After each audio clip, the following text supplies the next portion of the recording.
Olá, olá a todos, sejam muito bem-vindos. Hoje é terça-feira, 6 de setembro de 2022, véspera de feriado aqui no Brasil, e o mercado voltou a trabalhar lá na Bolsa de Chicago. Então, ontem foi um dia parado, até para comercialização aqui do Brasil, sem referencial de preço das bolsas norte-americanas. Soja, milho, café acabaram tendo um dia lento de negociação.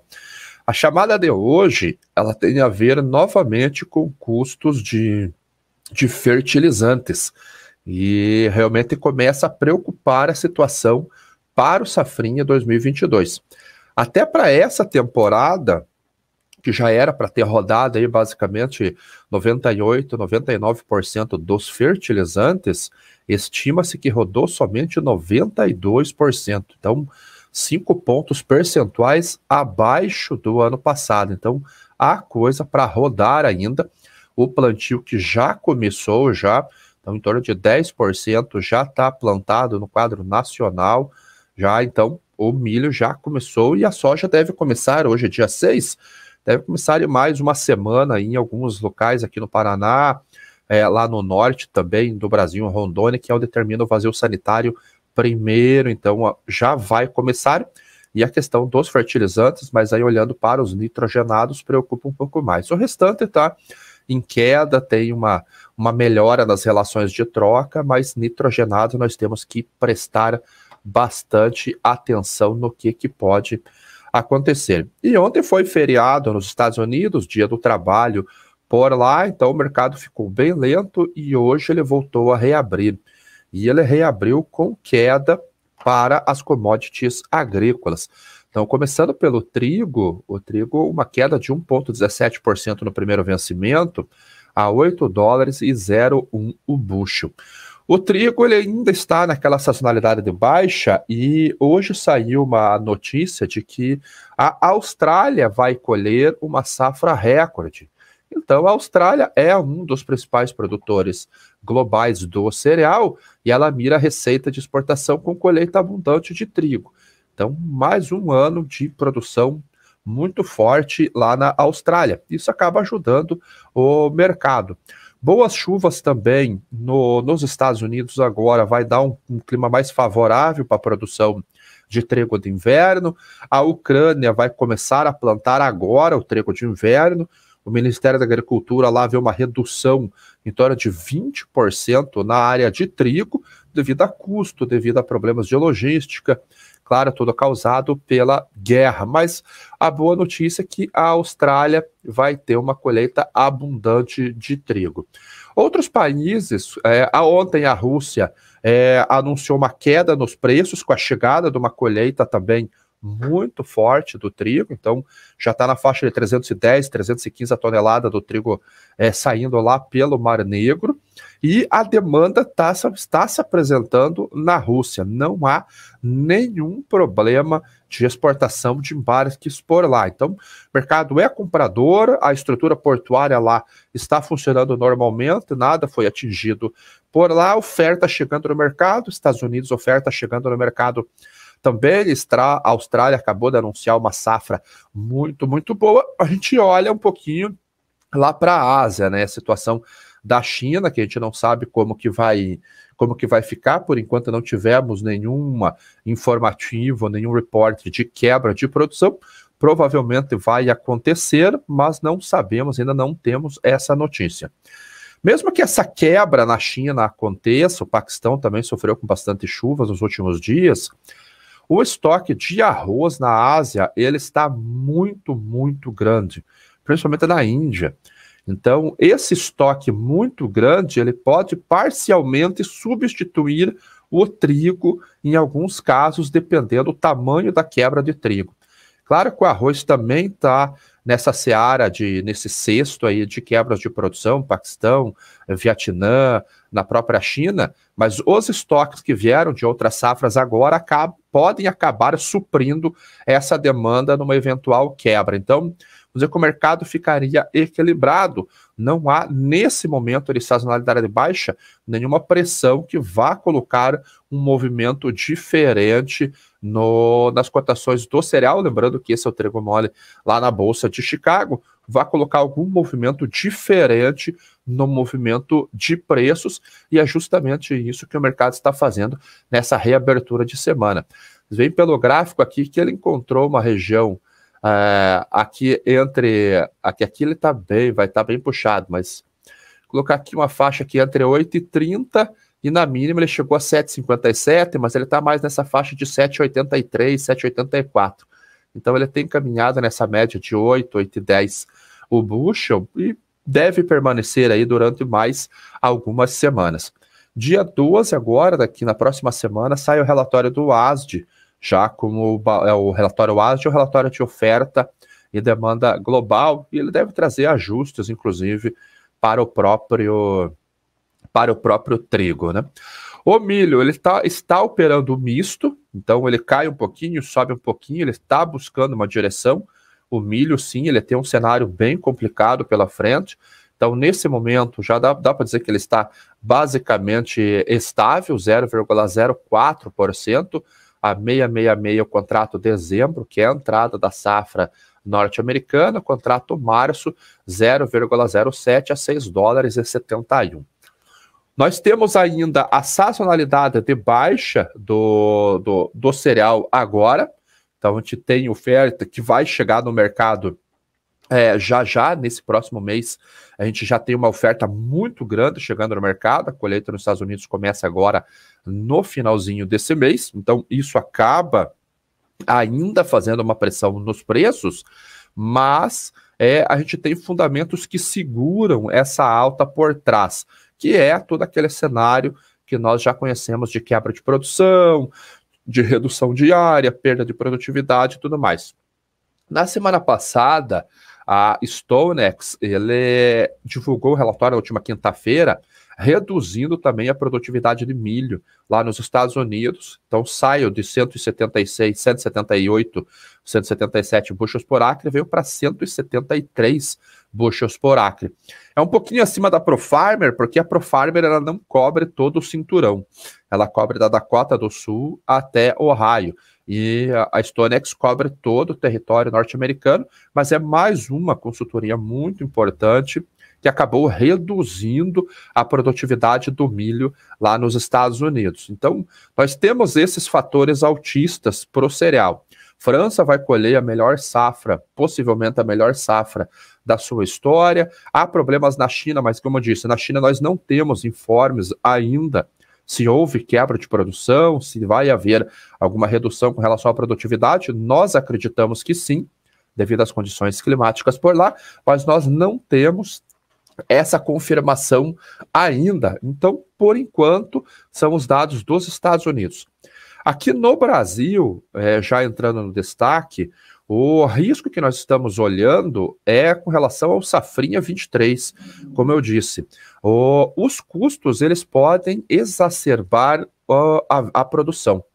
Vamos imaginar um cenário, eu estou falando de risco aqui, não estou falando que vai acontecer, mas é o risco que nós temos que gerenciar, é justamente nesse ponto que nós temos que nos atentar.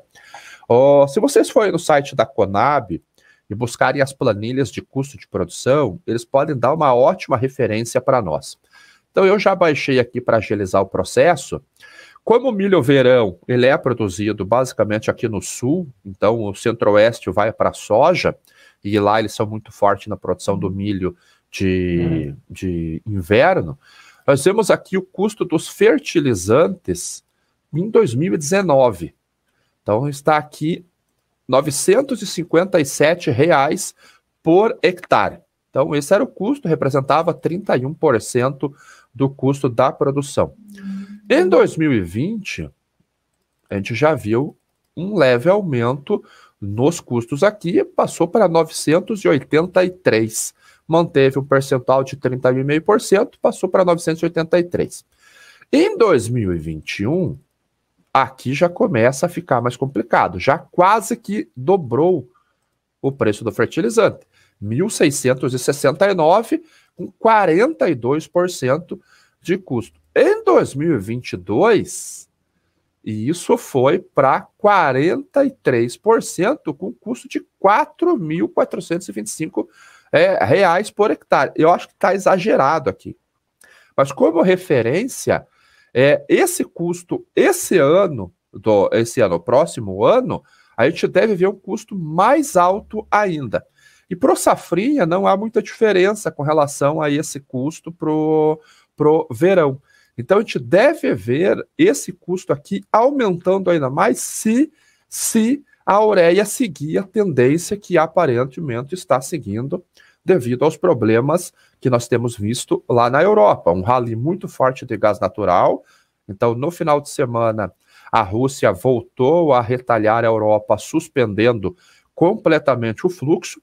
Na segunda-feira, que era para esse fluxo voltar ao normal, a Rússia anunciou, a Gazprom anunciou que não iria aumentar esse fluxo porque havia identificado um vazamento numa unidade lá em Portovaia e manteve fechado o pipeline, lá o Nord Stream 1. E hoje ela anunciou que depende só da Siemens para poder liberar o fluxo novamente. Mas a Siemens já havia anunciado no fim de semana que aquele vazamento que aparecia lá nessa unidade de Portovaia não impediria o fluxo. Então, realmente é uma medida de retaliação que eles não dizem que é retaliação, e isso é uma opinião, uma opinião minha. Eu acho que é isso que está acontecendo. De qualquer maneira, esse problema do gás, ele já trouxe efeitos muito graves na produção de fertilizantes nitrogenados. E um deles foi o fechamento de várias indústrias lá na própria Europa. Então, houve realmente um decréscimo grande na produção de fertilizantes nitrogenados. Isso acabou levando uma alta muito forte nos preços. Então, colocando na tela para vocês vão ver que todas as cotações aqui dos fertilizantes tiveram altas, principalmente os nitrogenados. Então, a gente olha o indicador da bolsa da ureia no porto de New Orleans, ele voltou a subir $83 por tonelada no último ajuste. Ele já está em $766. Só que aqui você tem que colocar o frete e tem que colocar a nacionalização aqui no Brasil para você ter o fertilizante no porto no Incoterm DDP, Delivery Dutch Paid. Então, isso é mais um indicativo de que os preços realmente podem subir bastante, e aqui eu estou falando especificamente dos nitrogenados. Então, a preocupação que nós temos hoje é um alerta com relação ao safrinha. Porque o safrinha ele vai fazer também um movimento sazonal aqui no Brasil de chegada do produto. Então, aquele que vai vender no disponível, pensa que ele está pegando um fertilizante caro, $1 alto, e aí nós estamos olhando um dólar de 5,15 a 5,20, mas olhando o dólar futuro, pelo carrego que ele tem, um dólar de 5,25, talvez, lá na frente, para tentar travar esse fertilizante agora, mas um dólar alto e um fertilizante em alta. Se ele travar a relação de troca dele agora, e aí tem que fazer uma análise pontual da região para ver se qual que é a melhor estratégia, se possibilita você trabalhar com barter puro, barter teórico, ou com estratégias de piso, ou mesmo um hedge puro, uma fixação através de contratos futuros, uma venda através do mercado financeiro, para ver qual que é a melhor situação para o produtor. Mas ficar descoberto nessa situação, o risco é muito grande. De você comprar o fertilizante numa onda de alta, $1 em alta, não travar o teu milho, e na hora que você for vender, a sazonalidade faz o seu preço e empurra os preços para baixo, e a tua relação de troca vai para o vinagre, vai para o saco, igual diz o Charles lá. Então tem que prestar atenção nisso, porque é um risco que está muito explícito no mercado. Pode não acontecer nada disso, pode acontecer que o milho se sustenta em patamares lá em cima, até mesmo suba, e você tem uma melhora na relação de troca. Mas esse risco deve ser gerenciado. E se o fertilizante continuar subindo, e outros componentes também, como pesticida, outros componentes frete também continuar em alta, a gente vai ter realmente isso que o que o Maicon falou aqui, a safra mais cara da história. O que isso já está fazendo? Uma perspectiva de redução de área de milho de plantio aqui no Brasil. Então a gente tem uma expectativa de aumento da área de soja e uma redução da área de milho, justamente pelo custo de produção. E nos Estados Unidos a gente também deverá ver uma redução na área de milho para a próxima temporada, porque os custos também continuam muito altos. Porque a soja ela tem um dispêndio menor do que o milho. Assim, é mais fácil você alimentar a soja do que alimentar o milho. E os fertilizantes que estão mais ligados à cultura da soja, a soja, por exemplo, não precisa da ureia, porque ela consegue fazer a retenção de nitrogênio já na própria planta, enquanto o milho você precisa ter essa adição de nitrogênio. E esses outros fertilizantes estão em queda. Por último ainda, para ajudar, que pode ajudar nesse movimento de alta dos nitrogenados, os leilões da Índia. Daqui a pouquinho a Índia já vai fazer o seu leilão através das suas estatais e dependendo do tamanho da compra que a estatal indiana RCF faça no mercado internacional, essa compra pode puxar ou pode colocar mais combustível na alta do gás natural. Então, é um risco realmente complicado.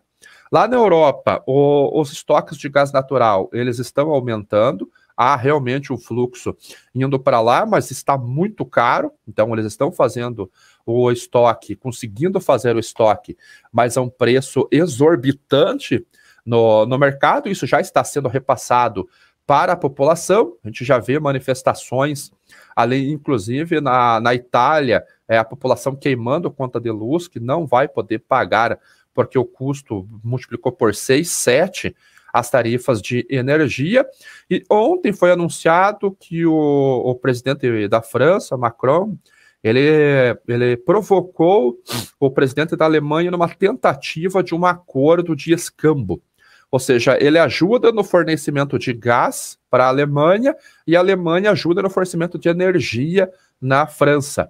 Então, eu te dou a matéria-prima e você me dá o produto final, que é energia elétrica. Parece um contrato de farelo de soja, né? Existe o contrato frame ou fação, você fornece o grão, a esmagadora te fornece o farelo.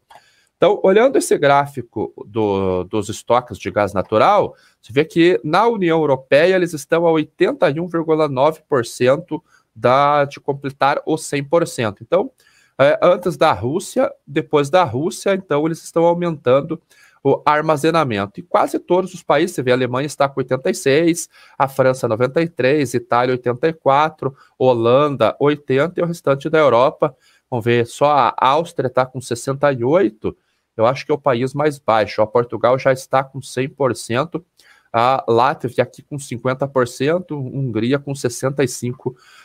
Então, países ainda dependem de mais compras no mercado internacional. A Finlândia, ela não está aqui, não está aqui, mas a Finlândia depende 100%, 99% de gás russo. Então, foi um dos países que acabou anunciando um estímulo da economia para tentar conter a alta de preços para a sua população. Então, a gente está com um cenário ainda muito complicado à frente e isso certamente vai impactar no preço dos nitrogenados. Então, esse alerta realmente é para nitrogenados. Outros fertilizantes, como eu vi que o Luca perguntou ali, o KCl. Os outros fertilizantes, eles têm apresentado quedas, né, na semana, e essas quedas já vêm acontecendo. Não é uma queda muito forte, mas é uma queda, ela vem muito apoiada na taxa de câmbio nossa aqui, que reduziu das máximas do início do ano. O maior problema no ano passado, finalzinho do ano passado, ele estava no KCl, no cloreto de potássio. Esse sim, a soja demanda bastante. E foi aquele problema comercial vindo da Bielorrússia, que é um dos maiores fornecedores de potássio aqui para o Brasil. Então, houve aquele episódio lá em 2020, se eu não estou enganado, ou 2019, que o presidente do país lá, acho que foi o Lukashenko, sequestrou 2 jornalistas que estavam indo para a Lituânia. A partir dali gerou uma série de sanções comerciais, inclusive com os Estados Unidos proibindo a compra, desde abril desse ano, 1º de abril, proibindo a compra de fertilizantes lá no país. Mas isso já foi colocado no preço do mercado. Então, o cloreto de potássio que disparou de preços no final do ano passado também já teve uma redução. Fosfatados, a gente INP, a gente depende muito da China. Então, a China ela também limitou as suas exportações no ano passado, ela não voltou a liberar essas exportações, mas já foi para o preço também. Então, até uma expectativa de que a China possa voltar a liberar uma cota maior de exportação. Grande parte vem aqui para o Brasil, principalmente o MAP o grande forte é a Rússia, mas outros ali acabam vindo da China. Os preços na semana, eles apresentaram quedas basicamente em todos os fertilizantes, né? No acumulado do mês, por exemplo, o KCl acumula uma queda de 12%. Então você vai ter um preço na revenda hoje por volta de 5.500 aproximadamente, é uma boa referência. Então, uma queda bem expressiva. A ureia, por outro lado, teve uma alta de 10%, já está na faixa de 4.700 novamente, isso é preço de revenda, tem mais ali o custo da tua revenda, mas é uma boa referência também. Deixa eu ver outro aqui, o MAP, uma queda de 10%, o superfosfato triplo, uma queda de 9,5%, o sulfato de amônio, uma queda de 7,5% no mês, mas na semana o sulfato de amônio também voltou a subir 5%. Então, a gente tem que prestar atenção realmente nessas relações de troca para o cereal, porque a gente pode ter uma surpresa para o Safrinha 2023.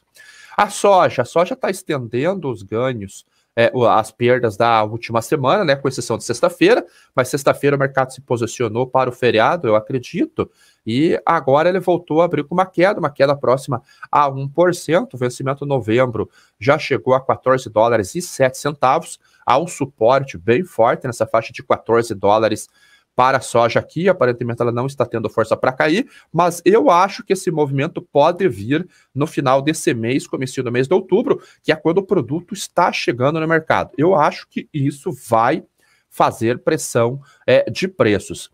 A Stonex, na última quinta-feira, ela também elevou a produção de soja, então lá nos Estados Unidos, então ela levou a expectativa de rendimento por lá.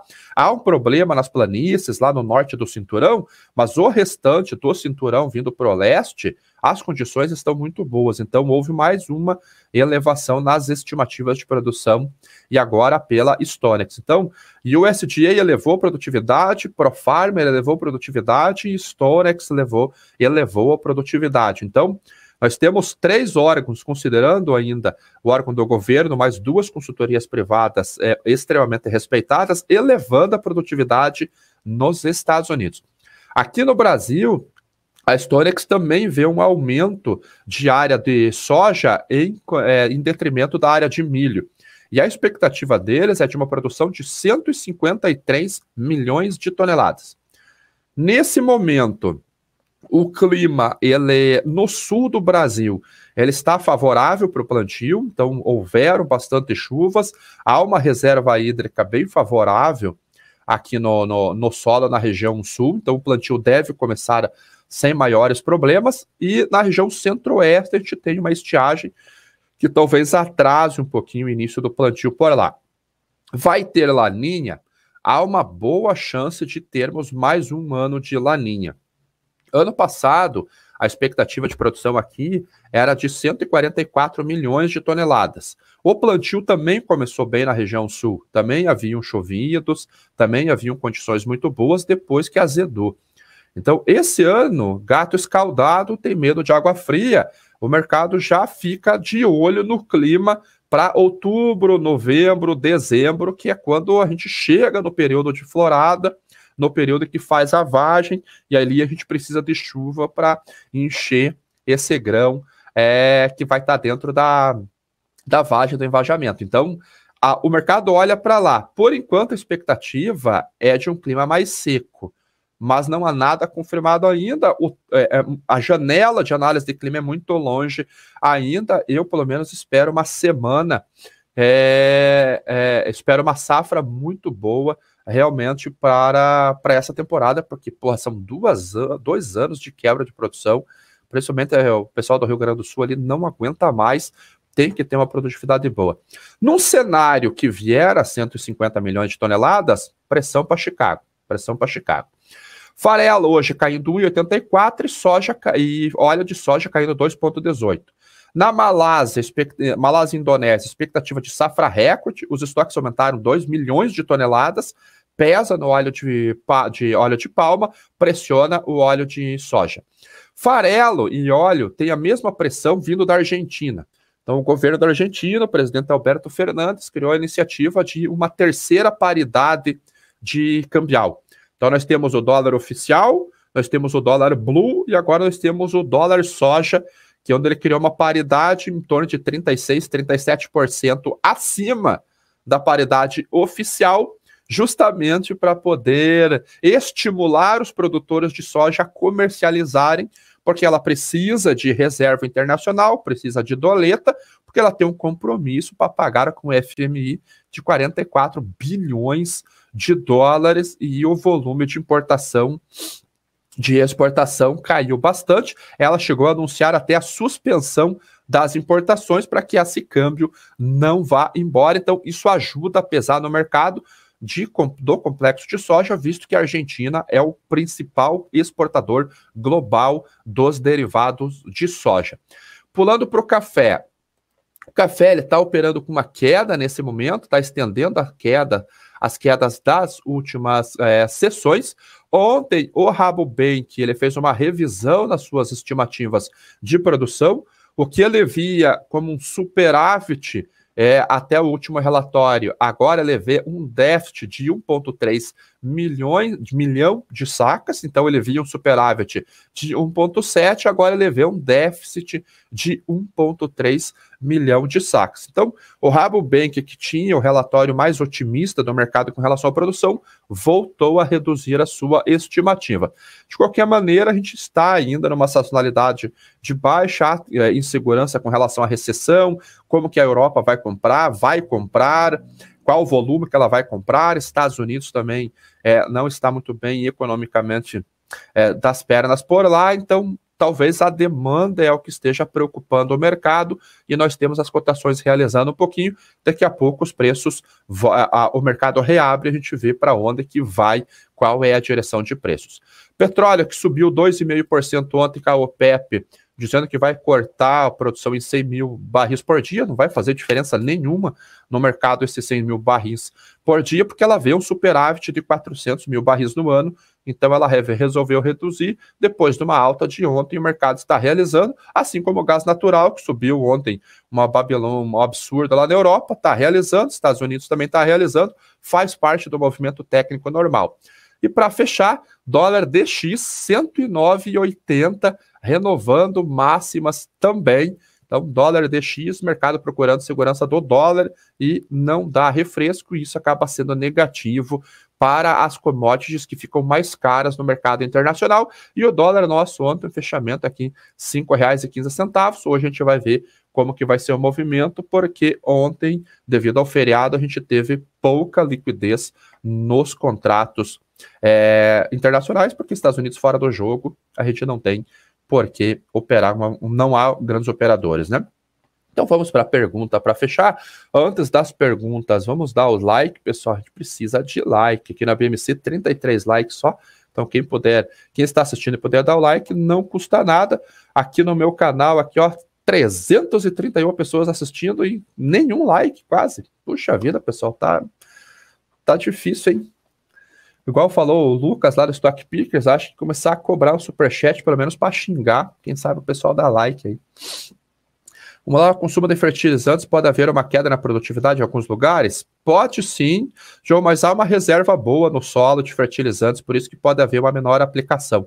Não acredito que vai impactar no rendimento, não, principalmente da soja, né? Milho vai ter redução diária, né?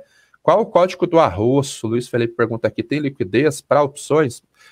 Eu opero pouco com opções, Luiz, então não sei te dizer, e o ticker também, como eu opero por plataforma profissional, eu não sei qual que é, e elas têm códigos diferentes, eu não sei te dizer qual que é o ticker do arroz. Se a situação do gás é tão complicada porque o gás está caindo, é a realização, Alberto. Ele subiu 35% ontem, e ele não tem uma realização, é um pouco improvável, né? Então é realização, isso faz parte do mercado, né? Tem muito lucro, realiza lucro. Porque o NG está caindo justo agora? Porque eu falei, é realização, o mercado não sobe em linha reta, ele tem que subir e ele tem que realizar.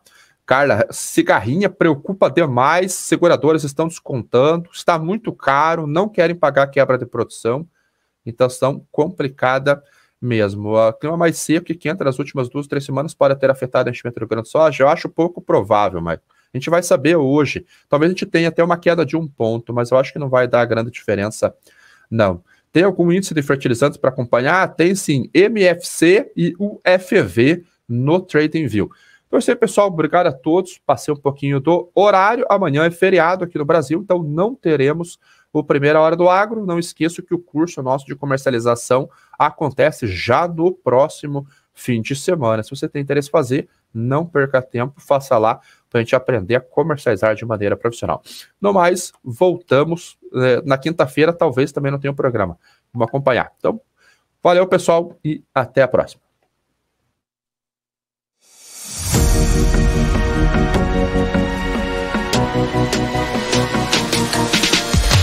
PMC News. Informação que gera valor.